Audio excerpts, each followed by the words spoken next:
예, 오늘 말씀의 제목 따라해 보실까요? 내 자녀에게 가르치라. 내 자녀에게 가르치라. 5월달 특별히 이 가정의 달에 여러분의 가정과 자녀들 위해 하나님의 평강과 축복이 충만하시기를 주님의 이름으로 축복합니다. 이 지구촌에는 고통받는 아이들이 너무나도 많이 있습니다. 중동 땅에서는 끊임없는 전쟁으로 인해서 아이들이 너무나 많이 희생되고 있기도 하고요. 또 아프리카 같은 곳에서는 부모가 돈이 없으면 아이들을 돈을 받고 팔아넘기는데 여자아이들은 사창가에 팔려가고 남자아이들은 노예로 팔려가서 평생 농장에서 일하기도 한다고 합니다. 또 케냐 같은 곳에서는 아이들이 학교를 못 가고 쓰레기 더미를 뒤져가지고 뭔가 먹을 것을 찾는 그것이 아이들의 일과이기도 한다고 합니다.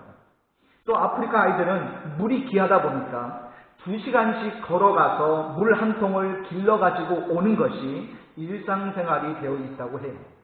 참 불행하게 살고 있는 아이들이 참 많이 있습니다. 우리 대한민국의 아이들은 그래도 대부분 좋은 환경 가운데 살아가지만 또 그렇지 못한 환경 가운데 있는 아이들도 의외로 많이 있습니다. 여러분, 오늘 이 어린이 주일을 통해서 지구촌 곳곳에 어려운 환경 가운데 살아가고 있는 아이들을 위해서 기도하면서 긍휼히 여길 수 있는 마음을 가질 수 있기를 바랍니다. 탈무드라는 이 책에 보면 이스라엘의 유명한 전통 있는 도시에 러시아의 한 유명한 장군이 방문을 하게 되었습니다. 그래서 그 도시가 그 장군의 방문을 환영하는 큰 잔치를 열어주었는데 이 장군은 이스라엘의 전통 있는 도시를 방문한 것과 또 자기를 열렬히 환영을 해준 것에 대해서 감사하면서 이렇게 말을 했습니다.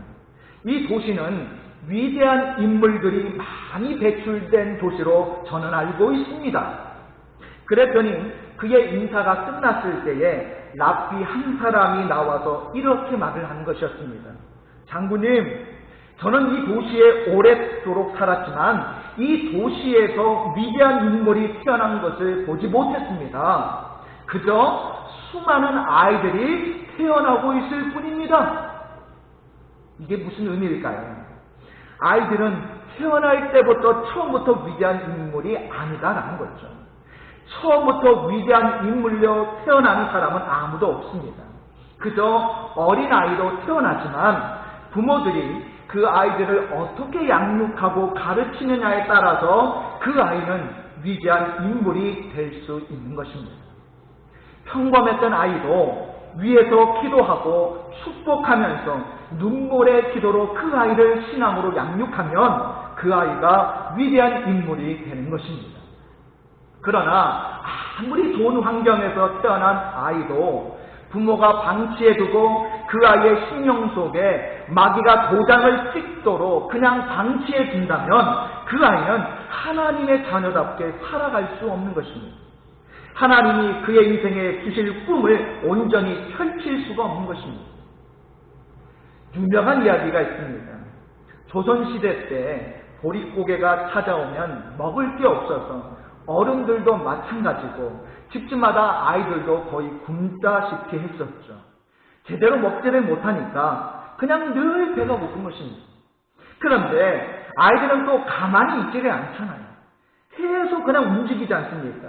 그러니까 어른들 뭐라고 얘기를 합니까? 얘들아, 제발 좀 움직이지 마라. 뛰어다니지 마라. 안 그래도 먹는 것도 없는데 소화 빨리 된다. 움직이지 마라. 그런 말들을 많이 했었죠.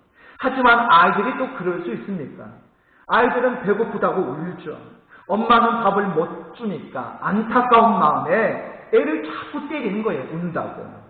애는 배고파서 울고 맞아서 울고 계속 이러는 겁니다. 그런데 어느 날도 배고파서 울고 있는데 부모가 이 아이를 마루에 내어놓고 또 매를 때립니다. 그런데 그때 마침 지나가던 한 나그네가 그 광경을 물끄러미 바라보더니 그 아이의 관상을 보는 거예요. 그러더니 나그네가 갑자기 신발을 벗고 마루 위로 올라와서 그 어린아이에게 넙죽 큰 절을 올리는 겁니다. 부모가 보고 놀라서 묻습니다. 아니, 지나가시던 선비님이 우리 어린애한테 왜 이렇게 갑자기 절을 하십니까? 그러니까 이 나그네가 이렇게 말을 하는 거예요. 이 아이는요, 보통 아이가 아닙니다. 이 아이의 얼굴을 보니까 앞으로 틀림없이 정승이 될 아이입니다. 얘는 분명히 영의정이나 그런 자의정이 될 애입니다. 이렇게 귀한 분을 만났으니 내가 그냥 갈 수 없어서 이렇게 아이에게 큰 절을 올리는 것입니다. 이 아이를 절대로 때리지 마시고 잘 키우시면 이 아이가 분명히 정승이 될 것입니다. 그렇게 말을 하고 인사를 하고 이 선비는 가더라는 것입니다. 그리고 나서부터 아이가 배고프다고 울어도 때렸겠어요? 때리지 않았다는 거예요. 왜요? 이 아이가 장차 뭐가 될 아이입니까? 정승이 될 아이니까요. 아무리 없는 살림이지만 정성으로 잘 키웠습니다. 그런데 그 아이가 나중에 커서 정승이 되었을까요? 안 되었을까요? 되었죠. 여러분, 이 아이가 정승이 되었어요. 재상이 되었어요. 그래서 그 부모가 아니 어떻게 우리 아이가 정승이 될 것을 알아봤을까? 이게 너무너무 신기하더라는 거예요. 그래서 그 나그네가 너무 신기하고 고마워서 수소문 끝에 마침내 그 나그네를 찾아가게 되었습니다. 아니 어떻게 선생님은 용하게도 우리 아이가 정승이 될 것을 한눈에 알아보셨습니까? 라고 물었더니 이 나그네가 뭐라고 대답했는지 아십니까? 아이고 제가 뭘 알겠습니까? 저야 아무 능력도 없습니다. 단지 이 땅에 태어난 모든 아이들은 귀한데 그 아이를 정승처럼 키우면 그 아이는 정승이 될 수 있지만 머슴처럼 키우면 그 아이는 머슴이 될 수밖에 없습니다. 이렇게 이야기를 하는 것이었어요. 그때서야 그 부모는 깨달았다고 합니다. 여러분은 여러분의 자녀들을 정승처럼 키울 겁니까? 아니면 머슴처럼 키울 겁니까? 여러분들이 어떤 다짐을 가지고 아이를 위해서 기도하고 그 아이에게 하나님의 말씀을 전하고 그 아이를 사랑과 정성으로 양육하느냐에 따라서 그 아이의 미래는 달라지게 되는 것입니다. 여러분의 자녀들, 손자, 손녀들을 정승처럼 대하시기를 주님의 이름으로 부탁을 드립니다. 저 애들 가운데 무슨 위대한 인물이 나오겠어? 이 집안에서, 이런 총구석에서 여러분 이렇게 생각하지 마시라는 겁니다. 서울 강남이 아니더라도 진부에서도 얼마든지 위대한 인물들이 나올 수 있습니다. 여러분 이 아이들을 귀하게 여기시면 이 아이들 가운데서 무디 같은 인물이 나오지 말라는 법이 어디 있습니까? 우리가 그 아이에게 어떤 가능성의 미래를 가지고 그 아이를 위해 기도하느냐에 따라서 우리 아이들의 미래는 얼마든지 달라질 수 있다는 겁니다. 여러분 유대인들의 특징은 자녀 교육을 매우 중요하게 여긴다는 거죠. 우리 한국인들도 자녀에 대한 교육열이 뜨겁기는 마찬가지인데 그런데 결정적인 차이점이 있습니다. 한국인들의 자녀에 대한 교육열은 어디를 보냅니까? 학원을 보냈죠. 학원에 열심히 보내서 아이들을 잘 키우는 것을 자녀를 향한 교육률로 그렇게 하지만 유대인들은요 학원에 보내지 않습니다. 가정에서 식탁의 자리에서 아이들과 식사를 하면서 대화를 하고 그 대화를 통해 하나님을 소개해주고 하나님의 말씀을 그들로 하여금 읽고 묵상하고 그 하나님의 말씀이 그들의 심령 속에 심겨질 수 있도록 그렇게 교육을 한다는 거예요. 그것이 바로 유대인의 교육의 특징입니다.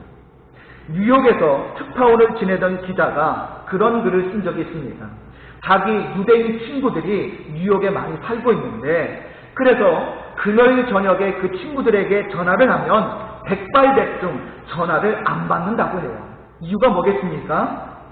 유대인들은 사바트라고 하는 안식일인데 이 안식일이 금요일 저녁부터 시작해서 토요일 저녁까지가 안식일이죠. 자, 우리와는 다르죠. 우리는 아침부터 저녁이지만 유대인들은 저녁부터 그 다음날 저녁까지가 하루예요. 그러니까 안식일이 시작이 되면 전화도 안 받아요. 그리고 이 금요일 저녁에는 자기 가족들과 함께 음식을 나누면서 대화를 하고 그리고 그 안식일을 경건하게 지낸다라는 것입니다. 이것이 바로 유대인들의 종교고 문화입니다. 적어도 그들은 이 안식일만은 전적으로 가족을 위해서 하나님을 위해서 드린다는 것입니다. 자, 또 그뿐만이 아니죠. 이 유대인들은 모든 기회를 교육의 기회로 삼습니다. 그들이 지키는 절기들이 있죠. 대표적으로 유월절이 있는데 이 유월절 절기를 지킬 때는 가족들이 모여서 쓴 나물을 먹어요. 왜 먹을까요? 여러분 성경에 보면 출애굽할 때에 여러분 이스라엘 백성들이 출애굽하기 전에 뭘 먹었습니까? 쓴 나물을 먹었었죠. 그리고 맛없고 딱딱한 무교병도 이 유월절 절기 때 먹는데 그것을 먹으면서 뭐라고 가르치는지 아십니까? 우리 조상들이 이렇게 고난당한 적이 있었다. 그러나 하나님이 우리 조상들을 애굽에서 이끌어내 주셨다. 이렇게 하나님을 가르쳐 주는 거예요. 또 초막절 절기가 되면 지금도 그렇습니다. 그들의 집 옥상이나 또는 뜰에다가 텐트를 짓고 거기서 일주일을 보내는 겁니다. 아이들이 엄마 아빠 집에 에어컨이 있는데 여기서 왜 이렇게 더운데 사서 고생합니까? 이렇게 물으면 뭐라고 가르치는지 아십니까? 우리 조상들은 40년 동안 광야에서 이런 삶을 살았다. 그러면서 그들은 하나님을 생각했고 아이들에게 자녀들에게 산 교육의 기회로 삼았다라는 거예요. 여호수아 4장을 읽어보면 여호수아가 백성들을 이끌고 요단강을 건너는 장면이 나옵니다. 자, 법궤를 낸 제사장들이 요단강 중심에 섰을 때 그때 흘러 넘치던 이 요단강 물이 갑자기 멈추고 마른 땅같이 요단강을 건너가게 됐죠. 이스라엘 백성들이 요단강을 거의 다 건넜을 때 하나님께서 여호수아에게 이런 명령을 주셔요. 12지파의 대표들을 뽑아서 그들로 요단강 중앙에서 돌을 취하도록 하라. 그것을 가지고 올라가서 너희들이 첫 번째 몸을 길갈에다가 기념비를 세워라 라고 명령을 내리십니다. 그러면서 후일에 너희 자손들이 도대체 그 기념비가 무슨 뜻이냐라고 묻거든 우리 조상들을 마른 땅같이 요단강을 건너게 하신 분이 바로 하나님이시다. 그 하나님은 능력의 하나님이시고 강하신 분이시다. 우리는 그 하나님을 경외해야 한다. 이렇게 가르치고 교육의 기회로 삼으라는 것입니다. 그래서 그 기념비를 법궤가 섰던 자리인 요단강 중앙에다가 하나를 세우고 그리고 또 하나는 강을 건너서 첫 번째로 머물렀던 길갈이라는 곳에다가 하나님의 명령대로 그곳에 기념비를 세우게 됐죠. 그것도 후손들을 위한 교육의 상징물로 활용을 했다라는 것입니다. 우리 말씀을 한번 찾아볼까요? 여호수아 4장 21절 같이 읽겠습니다. 시작. 이스라엘 자손들에게 말하여 이르되 후일에 너희의 자손들이 그들의 아버지에게 묻기를 이 돌들은 무슨 뜻이니까 하거든. 자, 이 기념비를 보면 아이들이 분명 물어볼 것이다. 이것을 왜 세웠습니까? 이유가 뭡니까? 그때에 설명해 주라는 거죠.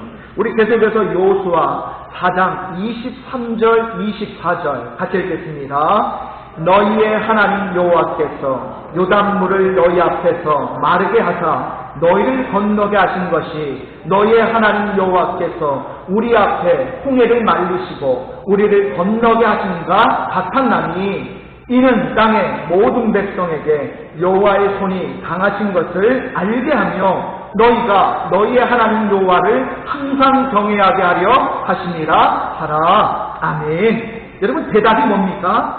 하나님께서 홍해를 마른 땅같이 건너게 하신 것처럼 그 하나님께서 이 요단강을 마르게 하셔서 우리로 건너게 하셨다. 그것을 알려주라는 거죠. 또 그 여호와의 손은 강하고 위대하시다. 이 봄의 시기에 요단강 물이 흘러 넘치는 이 물을 마르게 하실 정도로 그 하나님은 위대한 분이시다. 그러기에 너희는 그 하나님을 경외하라. 이것을 자식들에게 후손들에게 가르쳐 주라는 거예요. 이것이 바로 유대인들의 교육 방법입니다. 오늘 우리가 읽은 이 신명기 6장 4절에서 9절 말씀, 이 본문을 뭐라고 하냐면 쉐마라고 합니다. 한번 따라해 보실까요? 쉐마. 여러분 혹시 쉐마라는 말의 뜻이 무엇인지 아십니까? 쉐마라는 말의 뜻은요, 들으라라는 뜻입니다. 들으라. 그래서 오늘 본문 6장 4절에 보시면 이스라엘아 뭐하라? 들으라. 그렇게 성경은 되어 있지만 히브리어 원문 성경을 읽어보면 쉐마 이스라엘, 들으라 이스라엘아, 이렇게 되어 있어요. 자, 오늘 본문 신명기 6장 4절을 같이 읽겠습니다. 시작. 이스라엘아 들으라, 우리 하나님 여호와는 오직 유일한 여호와이시니. 아멘. 이것을 히브리어 원문으로 읽으면 쉐마 이스라엘이라고 합니다. 들으라 이스라엘아, 들으라 백성들아 라는 뜻이죠. 너희가 꼭 들어야 될 말씀들이 바로 쉐마의 말씀이다라는 거예요. 이 쉐마가 뭐냐? 구약 성경 39권 중에서 가장 중요한 말씀만 뽑아놓은 말씀이 쉐마의 말씀이다라는 겁니다. 이 말씀의 중심이 뭘까요? 자, 오늘 먼저 신명기 6장 4절에 보니까 여호와는 오직 한 분이시다. 하나님은 한 분이시다는 것을 가르치라는 얘기예요. 하나님은 두 분이 아니십니다. 우리 여호와 하나님은 한 분이신 줄 믿습니다. 그러니까 하나님 외에 다른 신은 다 뭐예요? 우상이죠. 거짓된 신입니다. 그래서 10계명의 제1계명이 뭡니까? 너는 나 외에는 다른 신들을 내게 두지 말지니라. 하나님 외에 다른 신을 마음에 품으면 안 돼. 다른 형상을 만들어 놓고 절하면 안 돼. 그건 다 잘못된 거죠. 이스라엘 백성들은 오직 여호와 한 분이신 하나님만을 경외해야 되는 것입니다. 이것이 바로 쉐마의 첫 번째 원리다라는 거예요. 너희가 하나님을 알아야 한다. 하나님을 모르면 백날 의미 없는 것입니다. 하나님은 한 분이십니다. 유일한 하나님을 너희가 바로 섬겨야 한다는 거예요. 그런데 그 하나님을 우리가 어떻게 섬겨야 할까요? 오늘 6장 5절을 우리 같이 읽어보겠습니다. 6장 5절 시작. 너는 마음을 다하고 뜻을 다하고 힘을 다하여 내 하나님 여호와를 사랑하라. 아멘. 그 여호와 하나님, 유일하신 하나님을 전적으로 사랑하라는 것입니다. 어떻게 사랑합니까? 마음을 다하고 뜻을 다하고 힘을 다하여 사랑하라는 거예요. 마음을 다해서라는 것은 뭡니까? 정신을 다해서라는 뜻입니다. 정신을 다해서 사랑하라는 거죠. 뜻을 다해서라는 것은 내 영혼을 다해서, 너의 신령을 다해서라는 뜻이고요. 또 힘을 다해서라는 것은 너의 육체를 다해서 하나님을 사랑하라는 뜻입니다. 여러분, 이제 부부가 자려고 한자리에 누워서 잠을 청하고 있는데 내 옆에 아내가 있는데도 남편 마음속에 여러분 미스김을 품고 있으면 이건 사랑이 아니죠. 배신이고 죄악이죠. 마찬가지입니다. 너는 마음을 다하고 뜻을 다하고 힘을 다하여 하나님을 사랑하라. 이것은 전적인 헌신과 사랑을 의미하는 것입니다. 오직 하나님만을 우리 마음의 중심에 두어야지 두 주인을 섬길 수 없다는 것입니다. 두 남편, 두 아내를 섬길 수 없듯이 두 주인을 섬길 수 없는 거죠. 예수님께서도 이 쉐마의 말씀을 인용하신 적이 있어요. 언제 인용하시느냐 하면 누가복음에 보면 어떤 율법사가 예수님께 와서 이런 질문을 하죠. 선생님, 제일 큰 계명이 무엇입니까? 그때 예수님께서 뭐라고 말씀하십니까? 첫 번째 계명은 여호와 하나님은 유일하시니 마음을 다하고 목숨을 다하고 뜻을 다하고 힘을 다하여 주 너희 하나님을 사랑하라. 두 번째는 내 이웃을 내 몸과 같이 사랑하라. 이렇게 말씀하십니다. 다시 말하면 예수님이 이 쉐마의 말씀을 그대로 인용해서 대답을 하신 거죠. 그만큼 이 쉐마의 말씀이 중요하다는 것입니다. 전적으로 하나님을 사랑해야 합니다. 여러분이 하나님보다 더 사랑하는 것이 있다면 그것은 바로 잘못된 사랑이죠. 진정한 예배와 경배가 될 수 없다는 사실을 예수님은 말씀하고 계십니다. 우리 계속해서 신명기 6장 6절도 같이 읽겠습니다. 6장 6절 시작. 오늘 내가 내게 명하는 이 말씀을 너는 마음에 새기고. 자, 마치 돌에다가 글씨를 새기듯이. 여러분 관광지 가면 여러분 그 관광지 무슨 이렇게 돌 같은데 뭐 벽 같은데 여러분 거기다 뭘 새기죠?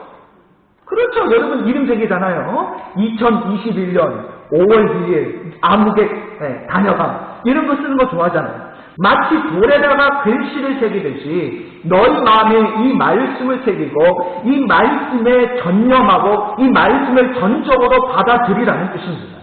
그러면서 우리 계속해서 6장 7절도 같이 읽겠습니다. 시작. 내 자녀에게 부지런히 가르치며 집에 앉았을 때든지 길을 갈 때든지 누워있을 때든지 일어날 때든지 이 말씀을 강론할 것이며.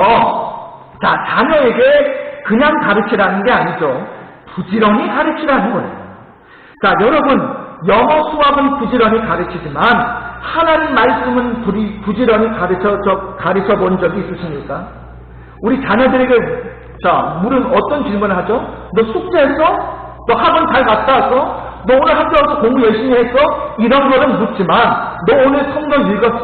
너 오늘 기도했어? 이런 거는 거의 묻지를 않는다는 거예요. 여러분 부지런히 가르치라는 말은 히브리어로 쉐난이라는 말인데 이 쉐난이라는 말의 뜻이 뭐냐면 찌르다, 뾰족하게 하다 이런 의미를 가지고 있습니다. 자녀들의 마음과 영혼을 찌르듯이 감동시키고 교훈하라는 뜻이에요. 대충 하라는 게 아니고 마치 예리한 칼로 찌르듯이 정확하게 하나님을 가르치라, 내 자녀에게 부지런히 가르치라라는 것입니다. 그런데 부지런히 가르치는데 장소가 따로 있지를 않죠. 오늘 여기 말씀을 보니까 집에 앉았을 때든지 길을 갈 때든지 누워있을 때든지 일어날 때든지 언제든지 말씀을 가르치라는 거예요.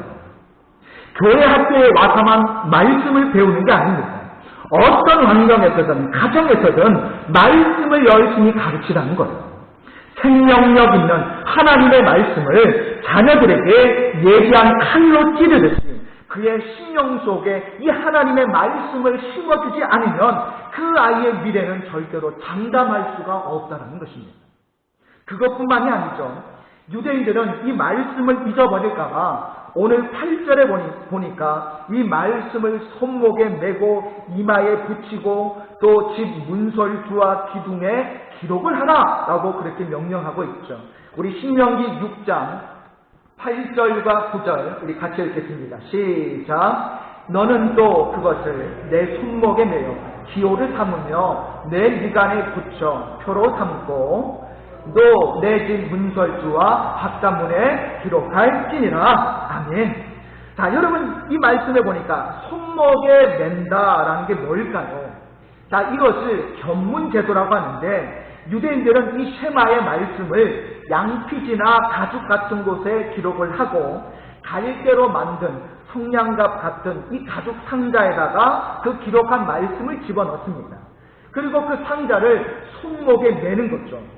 자, 손목에 매고 이마에 미간에 붙이라 라고 명령하고 있죠. 자, 곧 늘 이 말씀대로 살아가라는 거예요. 자, 우리가 이 손목에 매라는 것은 자, 어떤 의미가 있습니까? 우리가 보통 손으로 뭔가를 행동을 하잖아요. 이 손목에 매라는 것은 너의 모든 행동의 기준이 하나님 말씀이 되어야 한다는 뜻입니다. 그리고 이마에 미간에 붙이라는 것은 어떤 의미겠습니까? 이 미간이라는 게 뭘 상징할까요? 모든 생각과 사고의 중심이 바로 이 미간이죠. 너희가 무슨 생각을 하든지 하나님의 말씀을 기준으로 삼으라는 거예요.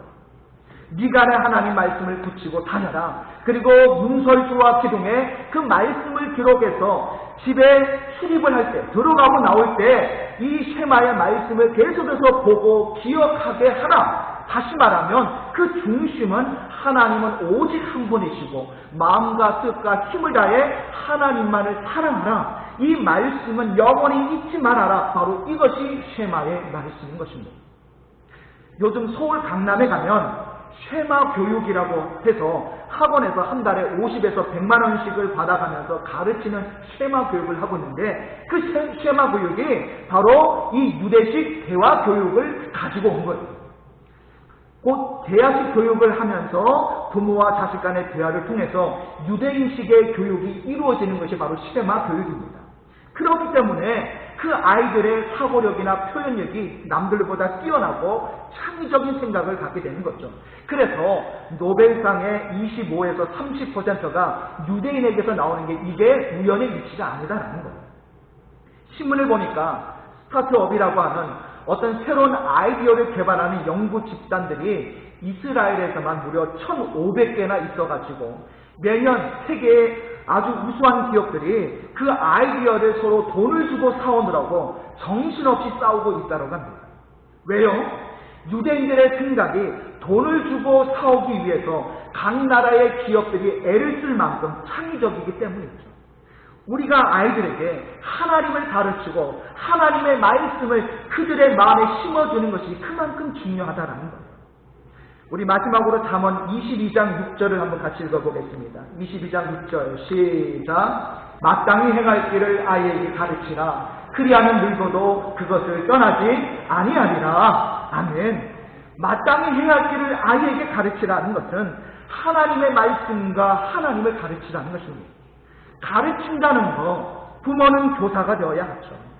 교회 학교에 와서 그 1시간 동안 얼마나 배우겠습니까? 그나마 코로나19로 인해서 현장 예배조차도 드리지 못하는 교회 학교가 얼마나 많은지 모릅니다. 그렇기 때문에 진짜 말씀 교육이 가정에서 예배를 드리며 가정에서 아이들에게 성경을 들려주고 하나님을 가르쳐주는 것을 통해서 이루어져야 하는 거죠. 내가 경험한 하나님을 아이들에게 소개해 줄 수 있어야 됩니다. 이게 바로 지혜로운 부모의 모습이고 바로 유대인 부모들이 이렇게 자녀들을 교육하고 있는 것입니다. 탈무드에 이런 교훈의 말씀이 있어요. 어리석은 부모는 자녀들에게 재산을 남긴다. 양식이 있는 부모는 자식에게 지식을 남긴다. 그러나 지혜로운 부모는 자녀들에게 신앙을 남긴다라는 말이 있습니다. 여러분, 어리석은 사람들은 자녀들에게 재산을 남겨요. 그래서 우리 부모들이 열심히 일하는 목적이 뭡니까? 나는 고생했지만 우리 자녀들 세대는 그래도 집 한 채 물려줘야지. 땅이라도 물려줘서 고생 안 하도록 해야지. 그래서 열심히 일하고 보시죠. 왜요? 자식들 호강시켜주려고. 그런데 그것이 정말 자식들을 호강시키는 일일까요? 재산을 나눠주고 집 한 채 안겨주는 것보다 더 중요한 것은 하나님을 가르쳐주는 것입니다. 하나님을 가르쳐주고 하나님의 말씀을 가르쳐주면 그들이 비록 가진 것이 부족해도 그들의 미래는 얼마든지 하나님 안에서 비전이 있고 소망이 있는 줄 믿습니다. 하나님을 심어주는 것이 최고의 지혜로운 부모들의 모습인 거예요. 오랜 세월 동안 이스라엘 백성들이 그 많은 역경과 고난 속에서 나라 잃은 소롱까지 경험했지만 그들은 그 신앙을 지켰고 생명력을 유지했죠. 끝까지 견뎌냈고 결국 오늘날 유대인 가운데 세상에 위대한 인물들이 많이 나왔습니다. 미국을 움직이는 손은 대부분 유대인들이죠. 어떻게 그 얼마 안 되는 인구가 이처럼 세계를 움직일 수 있느냐? 그것은 바로 두 가지입니다. 유대인들의 교육과 신앙이다라는 거예요. 여러분, 그저 하나님을 아이들에게 심어주었고 말씀을 가르쳤기 때문에 그들이 그런 인물들이 될 수 있었다라는 거예요. 내 자녀들에게 말씀을 가르치라. 이것이 너무 중요한 겁니다. 이것은 부모들이 전적으로 책임지고 가르쳐야 되는 부분이라는 것입니다. 여기에 덧붙여서 우리는 우리 자녀들을 축복하는 그런 부모들이 되어야 될 줄로 믿습니다. 여러분의 자녀들을 칭찬해 주시고 격려해 주시고 그들을 위해 기도해 주는 것이 자녀 양육의 성공 비결이에요. 그래서 자식의 장래는 부모의 무릎에 달려 있습니다. 자식들을 얼마나 축복하고 기도해 주느냐가 그 아이의 미래를 결정할 수 있다는 거예요. 여러분의 자녀들, 후손들을 위해서 하나님을 가르치고 말씀을 가르쳐 주시기 바랍니다. 믿음을 심어 주시기 바랍니다. 그리고 그들을 축복해 주시고 기도해 주시기 바랍니다. 그리하여 여러분의 자녀들, 후손들이 복 있는 인생들이 다 될 수 있기를 주님의 이름으로 축복합니다.